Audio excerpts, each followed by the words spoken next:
Hello friends, welcome to home made useful tips. ఈరోజు tip వచ్చేసి rainy season కానీ winter season కానీ పిల్లలకు చాలా అసలు బాగా సఫర్ అవుతుంటారు పెద్దవాళ్ళకంటే. ఇలా ఉన్నప్పుడు మీరు చేయాల్సిన పని ఏంటంటే, పిల్లలకి జలుబు జ్వరాలు అనేవి చాలా కామన్గా వస్తుంటాయి ఈ సీజన్లో.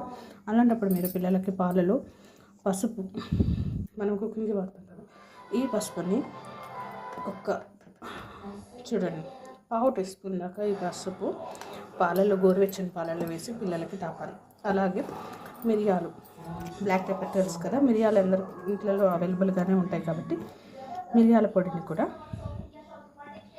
ఇది మార్నింగ్ తాపితే ఇది ఈవినింగ్ తాపాలి, లేకపోతే ఇది మార్నింగ్ తాపితే ఇది ఈవినింగ్ తాపాలి. ఇలా చేయడం వలన పిల్లలకి దగ్గు అనేది చాలా వరకు నయమవుతుంది, గొంతు కూడా చాలా క్లియర్గా వస్తుంది. సో ఈ టిప్ మీకు యూజ్ఫుల్ అయితే కామెంట్ బాక్స్లో థ్యాంక్స్ అని మెన్షన్ చేసి నా ఛానల్ని సబ్స్క్రైబ్ చేసుకోండి. Thank you friends.